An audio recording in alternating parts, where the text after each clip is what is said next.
It's lucky this isn't a music video because I'm a better listener. And that's why I'm looking at mental preparation for professional musicians and athletes, because there is a similarity. Just before a performance, nerves can get the better of performers, and indeed sports people. But the greats of these areas know how to succeed and do so consistently. Quote unquote, by failing to prepare, you are preparing to fail. No doubt about it, because this is what the former US President Benjamin Franklin once said. And it's especially true of high performers. Many celebrities rely on others to prepare them for a live performance. And the greatest musicians and athletes of all time, they thrive off pressure.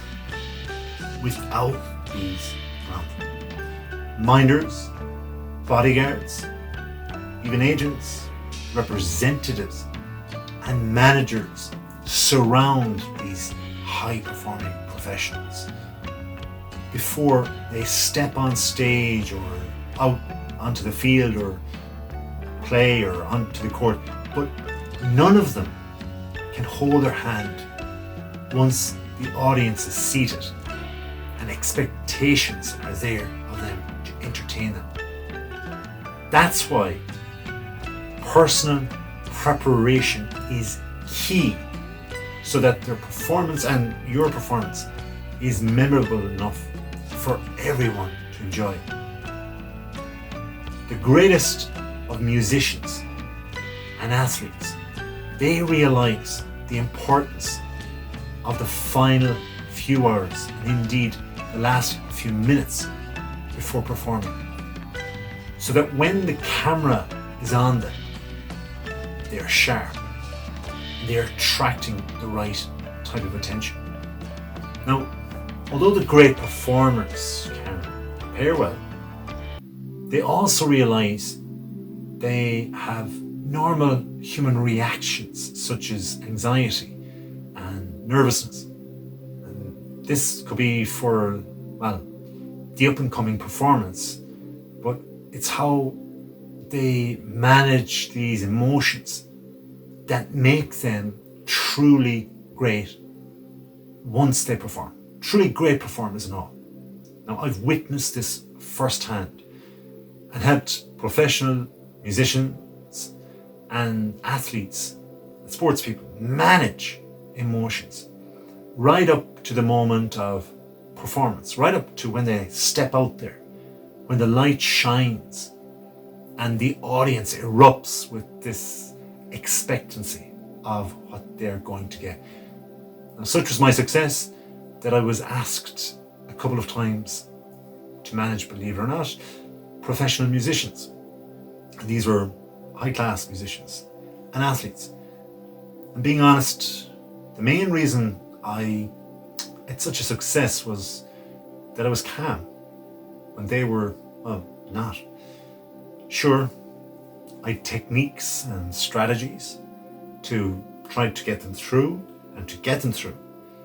But until you're kind of thrust into those final few minutes and indeed like moments before performance, and you're alongside someone who has a big reputation to perform, you really and truly don't know how you'll represent the professional.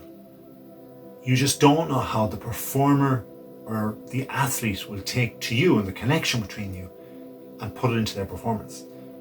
And that's how the celebrity feels before they master their emotions, because every live performance, not just one, but each and every one matters. And with it comes the possibility of poor performance. So that's on one's mind. It's key to go to bed, of course, and sleep properly the night before a performance. That is a must. And of course, though this doesn't seem too mind-blowing, but what's unusual is that quite a few performers, they also take, believe it or not, a nap right before they go out on stage or perform at the highest level. Some studies have shown that napping right before performing enhances this part of your motor memory, and then also your improved alertness comes from this nap. Now, so long as the nap is shorter than 20 minutes or so, the body is limber and ready to go right away, as soon as they wake up. So by sleeping for, say, only 20 minutes, you'll reach a light sleep status, but you'll also avoid a deeper sleep. So you're gaining the restorative benefits of a short sleep, but avoiding the drowsiness of longer sleep. Musicians often rehearse a couple of hours right before they step out on stage, right before later on they're performing in front of a huge live audience. And they do a sound check to, say, coordinate with their sound engineers, and they're trying to muster up this kind of visualization of what's going to go ahead.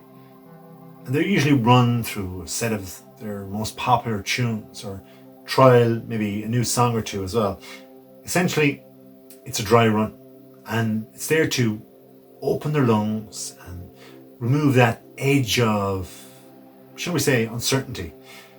But it's also a way of, I said, visualizing what's there and what they'll see from their vantage point out on stage, trying to see the crowd before they're there. And sometimes fans, they can't understand the difference between warming up and, well, performing, which is what happened in 2017, when once there was a Radiohead, famous band, concert, who were like tuning their instruments right before it on stage in Glastonbury. And it's the same for athletes when they approach a stadium.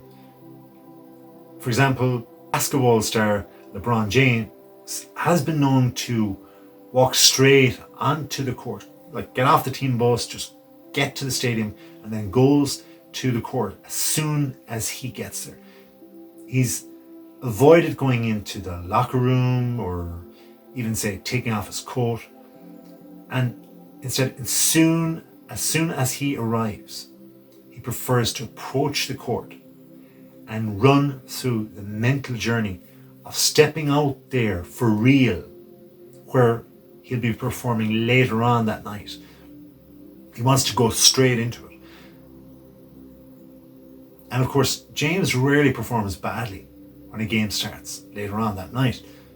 Another one who rarely performed below his best throughout his career was Manchester United and Irish football captain, or former football captain, Roy Keane. His attention to detail and the insistence on excellence was, well, second to none. Keane, though, couldn't stand when others did not agree completely and utterly with him.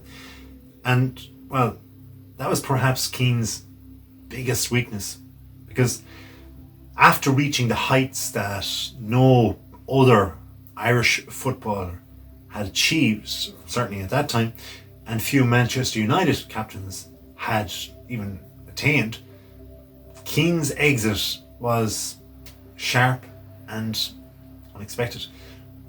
In the 2002 World Cup finals, he argued with the team management and other senior players because, why? Well, he knew, or felt he knew, that preparation for the tournament was tardy and wouldn't lead the team to victory. Of preparation, well, he was correct. But on delivery of his complaint, he could have done an awful lot better. Yet, that's one of the things that sets the greatest apart from others. They want to be the best, and the best of all time. And in many ways, that's what motivates them. And they realize that this starts with being in the right frame of mind, especially when it's expected of them. As Benjamin Franklin explained, if you fail to prepare, you won't perform well at all. And that's exactly the sentiments that Roy Keane, the Manchester United and former Irish footballer, referred to when he finally bowed out of elite level performance. So, hope you've enjoyed the video. If you have, hit that subscribe button. Until next time, please do have a high performance and wonderful new day. Bye now.